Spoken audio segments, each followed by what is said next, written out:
Rasulullah Shallallahu Alaihi Wasallam di bulan Ramadan itu adalah orang yang dermawan, orang yang kemudian paling dermawan ketika beliau melewati bulan Ramadan. Maka kalau kita ingin mencontoh Ramadannya baginda Rasulullah Shallallahu Alaihi Wasallam, juga berusaha untuk menjadi orang yang dermawan. Ada yang minta Rasulullah beri sampai tak tersisa sepeser pun di tangan baginda Rasulullah Shallallahu Alaihi Wasallam. Ini luar biasa dermawannya Rasulullah. Bahkan ketika datang orang meminta ke rumahnya, Rasulullah beri. Orang kedua datang, Rasulullah Shallallahu Alaihi Wasallam kasih. Kenapa? Karena orang dibagi. Jadi membagi uang itu mudah, luar biasa. Maka kabarnya di Pekanbaru ini ada salah satu masjid Bapak Ibu, tapi saya tak kabarkan kepada Bapak Ibu di mana masjidnya. Itu dia. Ada masjid di Jalan Nangka ini, tidak jauh.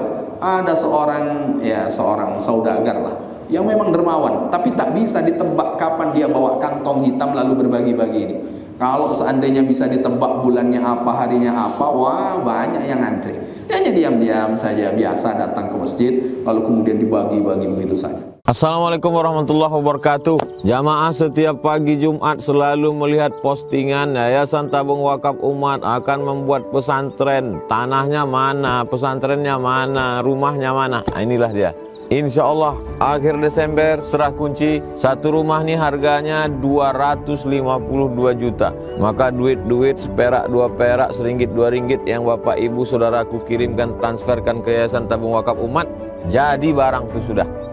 Ini jangan-jangan Ustadz di depan perumahan orang. Enggak, datang ke Pekanbaru, lewat jembatan Leton, menuju Simpang Bingung. Jangan bingung-bingung, belok kiri, datang kemari. Pesantren Nurul Azhar, Yayasan Tabung Wakaf Umat. Oh, kan udah siap Pak Ustadz. Lalu kami mau ngasih apa lagi? Nanti akan berdiri bangunan untuk aula, untuk saung, untuk asrama, untuk kelas. Kalau di total itu semua 14,1 miliar. Ini yang terpakai untuk ini saja baru 1,5 miliar. Jadi jamaah yang bingung duitnya mau dibuat kemana, jangan takut, jangan ragu. Kirim ke Bank Riau Kepri Syariah, nomornya 82021666661. Bank Syariah Indonesia BSI 147 6-nya 7 kali 666 6666 atas nama Yayasan Tabung Wakaf Umat. Bisa juga ke Bank Muamalat 2210666666 atas nama Yayasan Tabung Wakaf Umat. Jangan lupa sertakan kode transfer 01 di akhir nominal transfer. Konfirmasinya hubungi nomor ini, admin Yayasan 0852 6541 6060. Mengalir sampai hari kiamat. Berkah selalu. Assalamualaikum warahmatullahi wabarakatuh.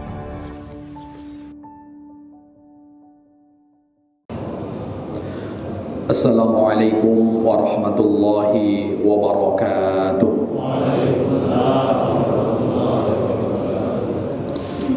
Alhamdulillahilladzi awjaba alaina as-siyam wassalatu wassalamu ala khairil anam wa ala alihi wa ashabihil kiram. Asyhadu an la ilaha illallah wa asyhadu anna Muhammadan abduhu wa rasuluh. Subhanaka la ilma lana illa ma 'allamtana innaka antal alimul hakim. Rabbi israh li sadri wa yassir li amri wahlul 'uqdatam min lisani yafqahu qawli. Wa qad qala ta'ala fi kitabihil karim wa huwa asdaqul qailin. A'udzu billahi minasy syaithanir rajim. Bismillahirrahmanirrahim. Ya ayyuhalladzina amanu kutiba 'alaikumus syiyamu kama kutiba 'alal ladzina min qablikum la'allakum tattaqun. Al-ayah. Shadaqallahul azim. Amma ba'd. Ma'asyiral muslimina wal muslimat, Bapak Ibu jamaah salat fardu zuhur yang dimuliakan oleh Allah Subhanahu wa taala. Bersyukur kita kepada Allah dengan mengucapkan kalimat alhamdulillahi rabbil alamin. Allah masih jumpakan kita dengan salah satu bulan yang Rasulullah sebut dengan syahrun mubarak, bulan yang diberkahi. Semoga bukan hanya sekedar berjumpa dengan bulan yang Allah berkahi, tapi keberkahan itu betul-betul hadir di dalam kehidupan kita. Amin ya rabbal alamin. Keberkahan jika kaitannya dengan usia bukan hanya sekedar jumlahnya saja yang bertambah, angka-angkanya saja yang bertambah, tapi dengan bertambahnya usia tambah pula dekatnya kita kepada Allah. Berkah harta bukan hanya nominalnya saja yang bertambah, tapi dengan bertambahnya harta tidak membuat kita lalai kepada Allah Subhanahu wa ta'ala.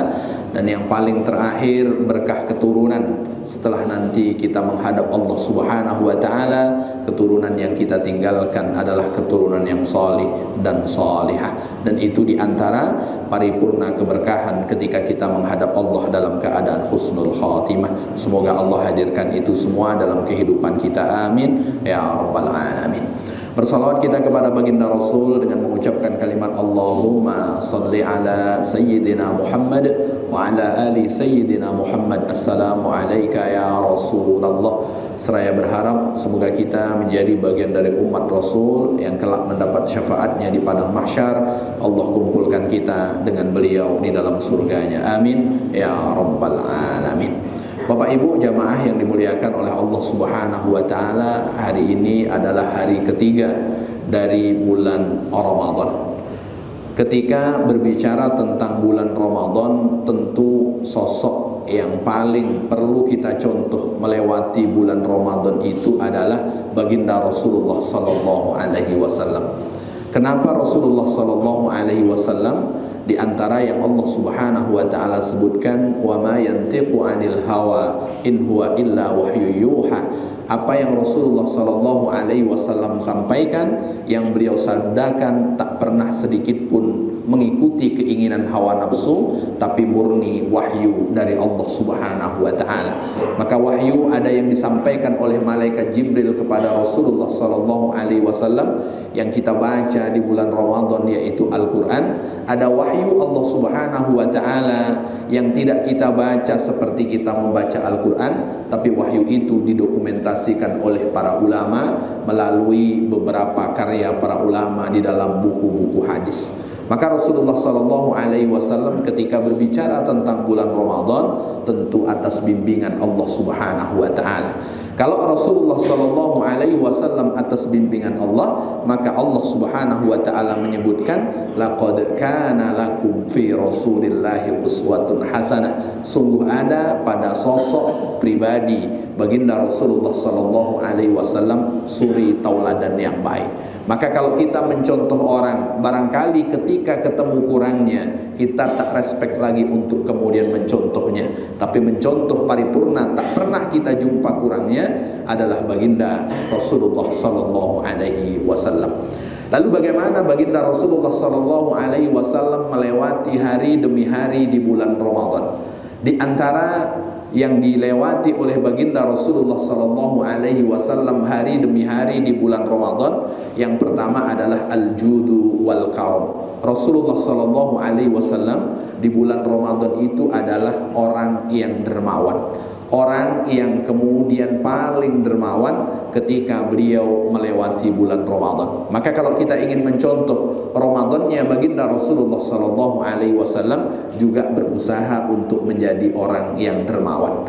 Seberapa banyak puncak kedermawanan baginda Rasulullah sallallahu alaihi wasallam ketika melewati hari-harinya, apalagi kemudian ketika beliau di bulan Ramadan. Kalau kita tengok Bapak Ibu yang dimuliakan oleh Allah Subhanahu wa ta'ala, pernah suatu ketika ada seseorang masuk Islam, lalu kemudian meminta kepada Rasul. Saat dia meminta kepada Rasulullah, lalu kemudian Rasulullah berikan kepada yang bersangkutan seekor domba.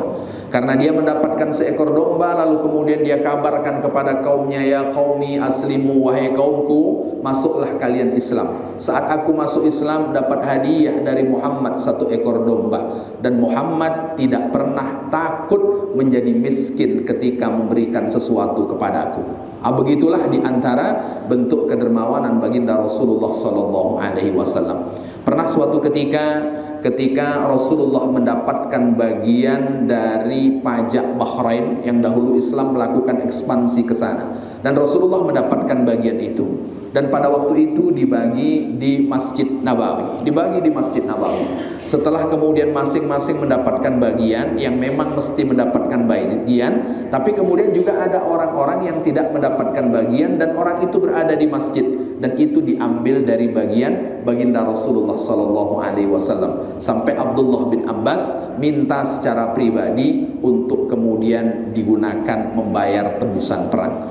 Sehingga ketika sudah Rasulullah bagi, ada yang minta Rasulullah beri, sampai tak tersisa sepeser pun di tangan baginda Rasulullah sallallahu alaihi wasallam. Ini luar biasa dermawannya Rasulullah. Bahkan ketika datang orang meminta ke rumahnya, Rasulullah beri. Orang kedua datang, Rasulullah sallallahu alaihi wasallam kasih. Sehingga ketika datang orang ketiga, sudah tak ada sedikit pun yang akan Rasulullah beri kepada mereka. Itu baginda Rasulullah. Bahkan pernah suatu ketika sholat asar, Rasulullah ketika selesai salam, beliau langsung berdiri, tidak dahulu berzikir. Kenapa? Rasulullah ingat bahwa di bawah bantal tadi ada uang 3 dinar.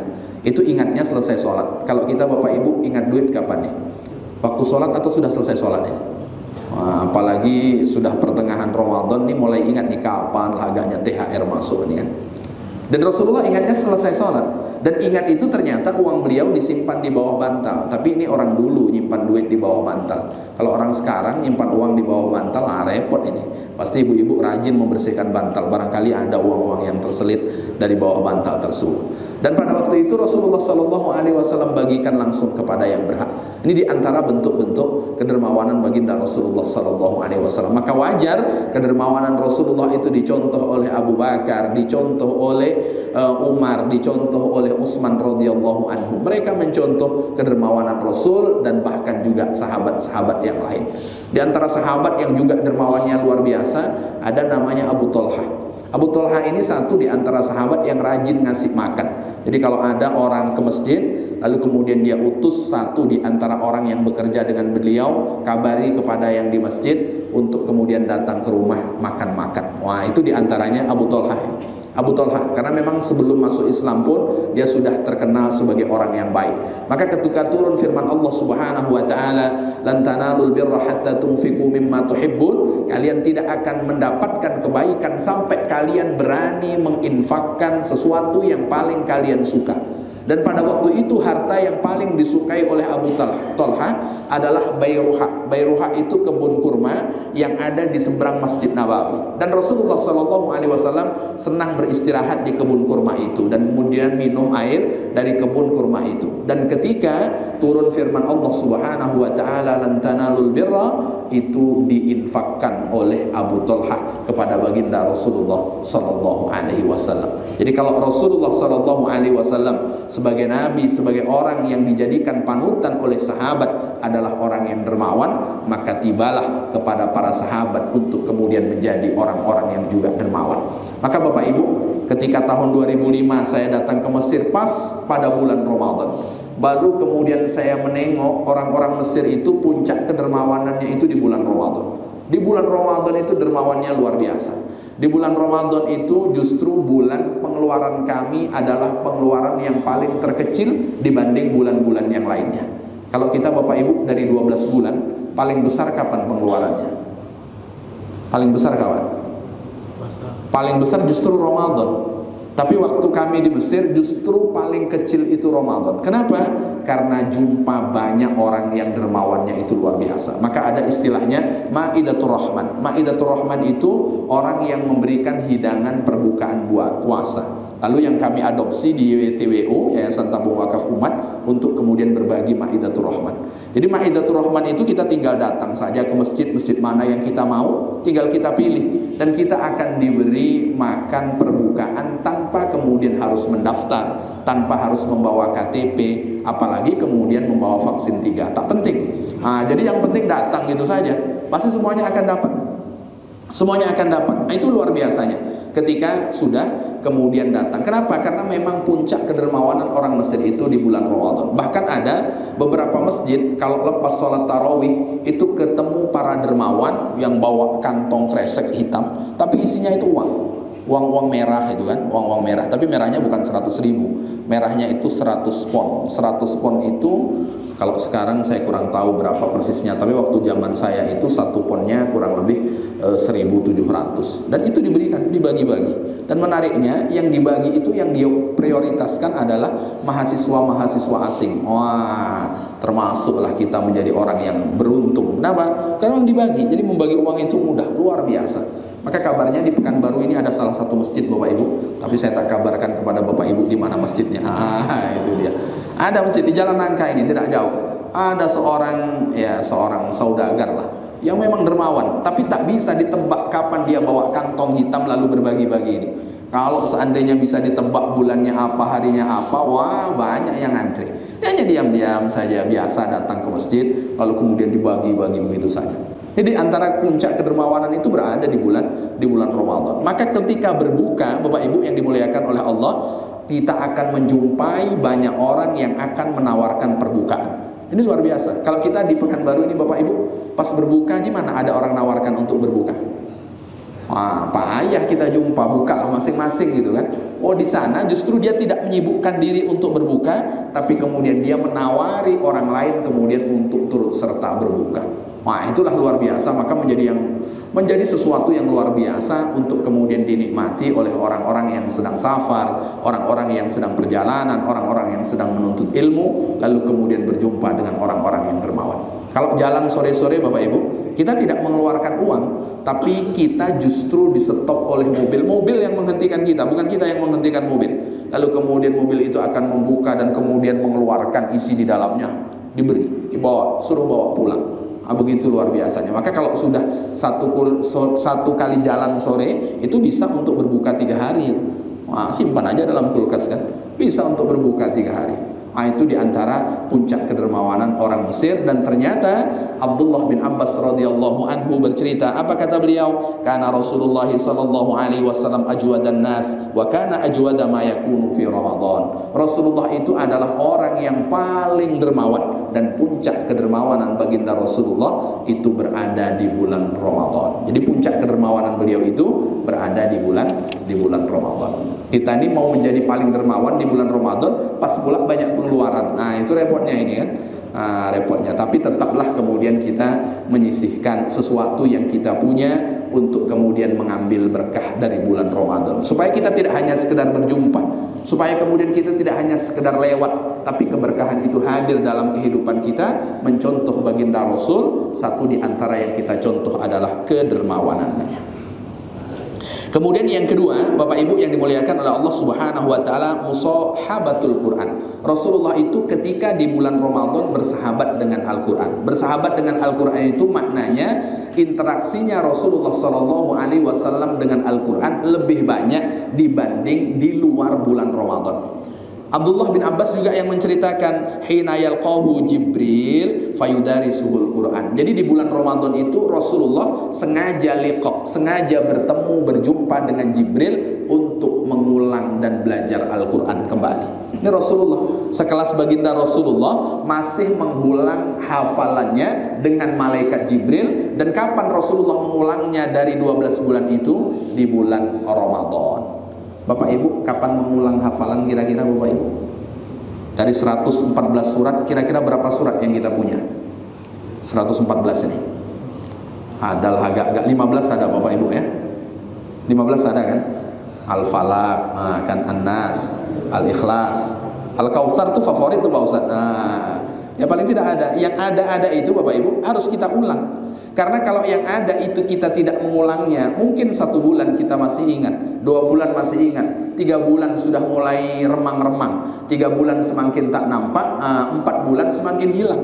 Al-Quran itu ibarat, mohon maaf, kita punya hewan, lalu kemudian kita tidak mengikatnya.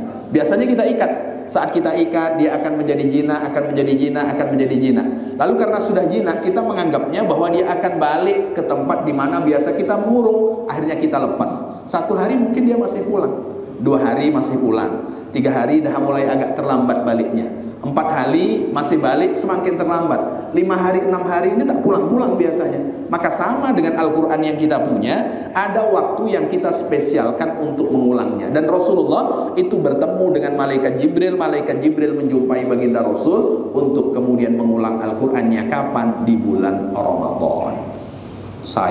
Kami ulang Pak Ustadz, masih hafal sampai sekarang, karena hafalnya dahulu waktu kecil.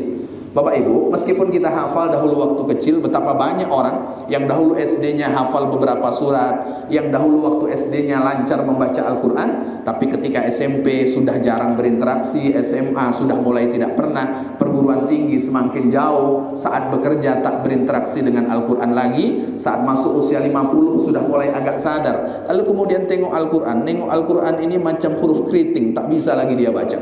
Padahal dahulu waktu SD itu bisa.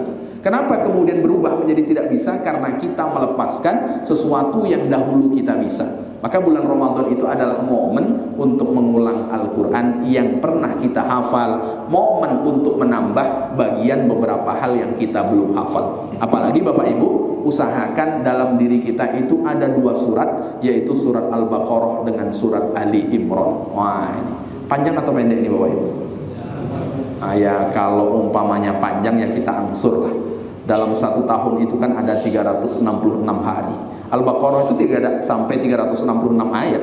Jadi kalau 1 hari 1 ayat, itu selesai 1 tahun insya Allah.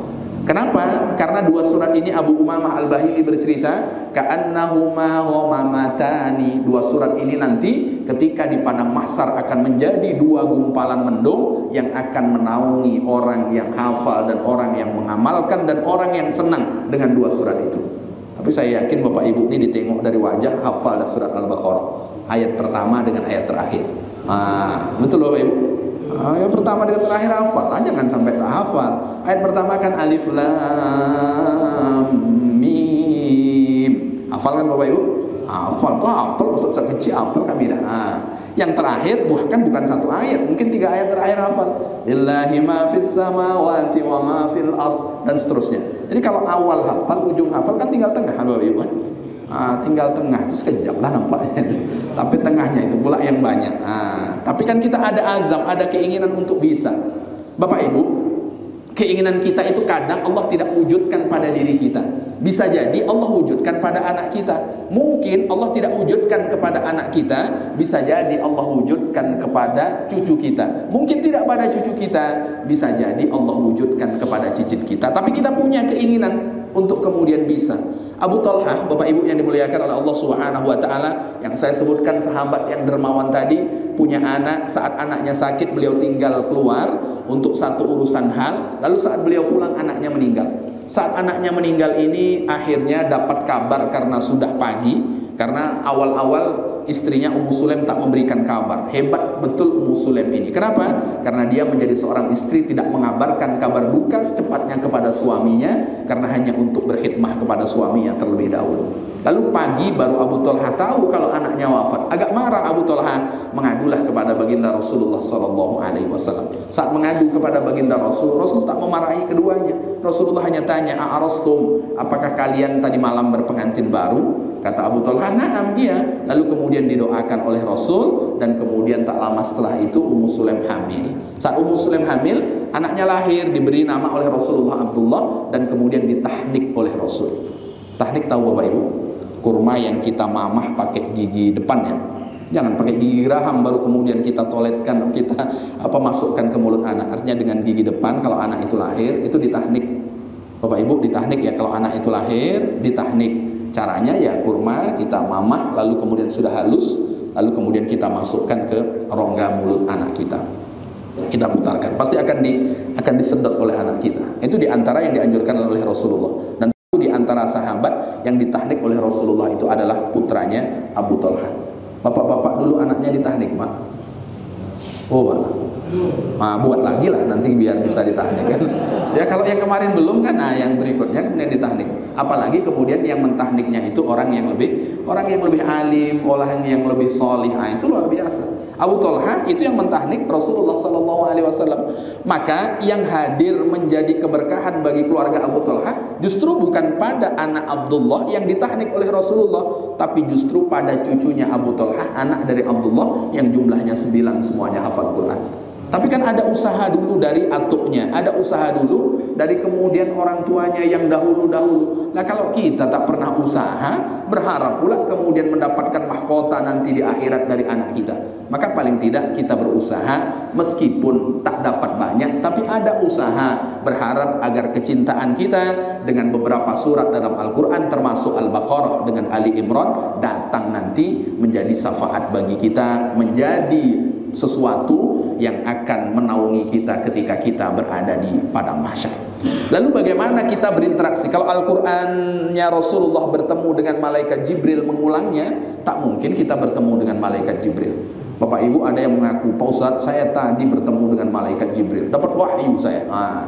Wahyu terakhir itu sampai pada baginda Rasulullah Sallallahu Alaihi Wasallam.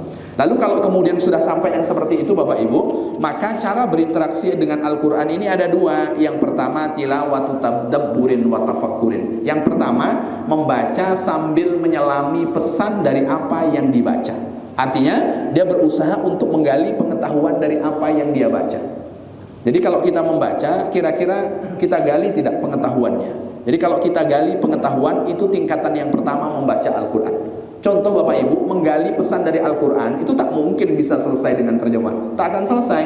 Maka selesainya dengan guru, dan kemudian selesainya juga dengan membuka buku-buku tafsir yang ditanyakan kepada guru. Maka itu diantara pentingnya berguru. Contoh diantara ayat yang sering kita dengar di bulan Ramadan, faman kana minkum maridhan aw ala safarin fa'iddatum min ayyamin ukhar. Jadi orang yang sedang sakit atau sedang safar dalam perjalanan, maka boleh dia tidak berpuasa dengan catatan dia mengganti di hari-hari yang lain.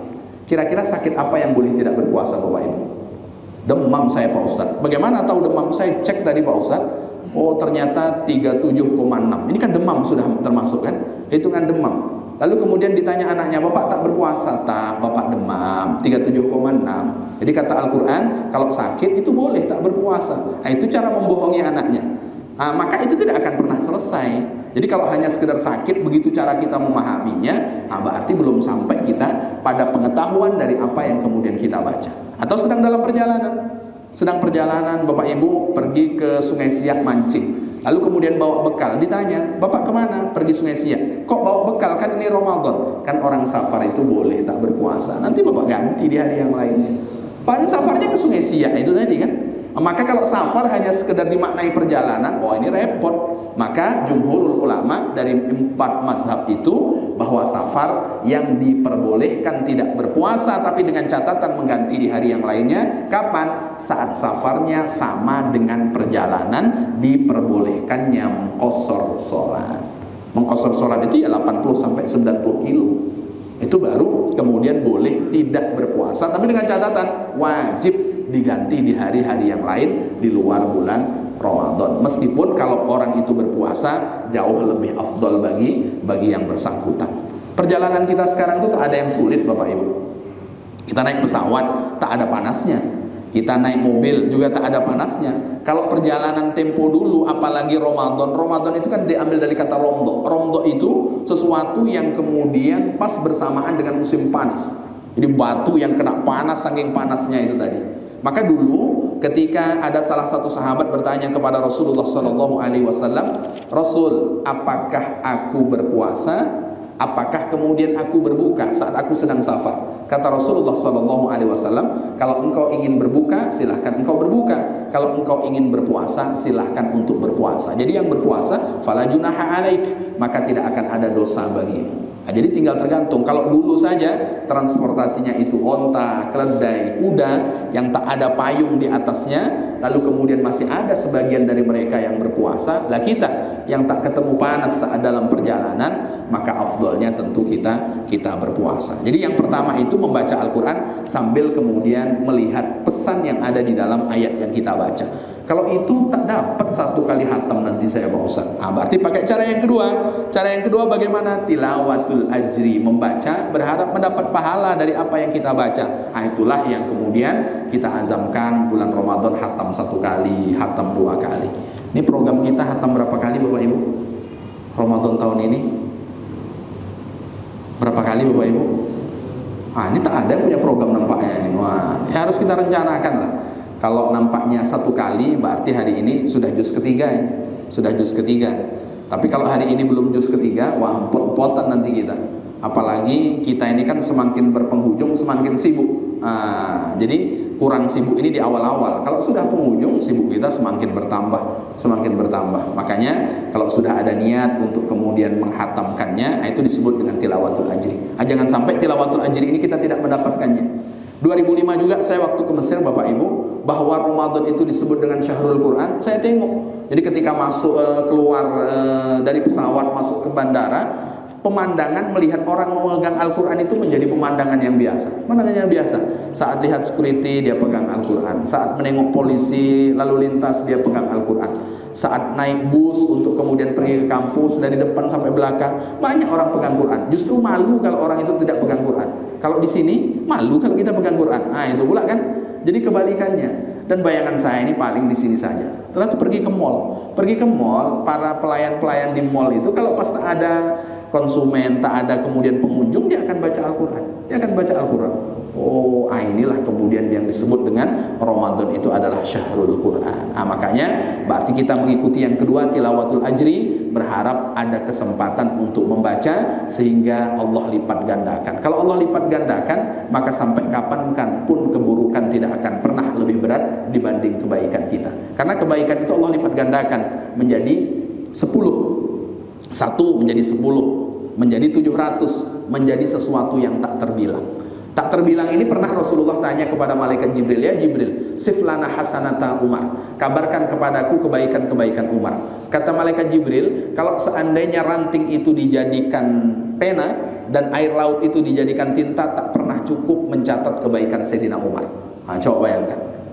Wah, Rasulullah semakin penasaran. Siflana hasanata Abu Bakrin. Lalu coba gambarkan kepada saya kebaikan-kebaikan yang dilakukan oleh Abu Bakar. Lalu kemudian kata malaikat Jibril, kebaikan Umar itu hanya 1 dari kebaikan Abu Bakar.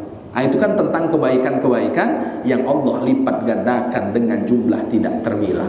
Semoga Ramadan tahun ini menjadi Ramadan yang kita punya banyak kesempatan untuk melipat gandakan pahala. Satu di antaranya dengan bagaimana seperti Rasulullah mengulang Al-Qur'annya di bulan Ramadan, selain kemudian kita juga berusaha untuk mengulang yang kita punya dan kemudian menambah jika punya kesempatan waktu untuk menambah. Semoga Allah hadirkan keberkahan dalam kehidupan kita. Amin ya Rabbal Alamin. Bukan hanya di awal ramai musolanya, semoga sampai di penghujung. Amin ya Rabbal Alamin. Ini ramainya hanya di awal nih yang repot ini kan.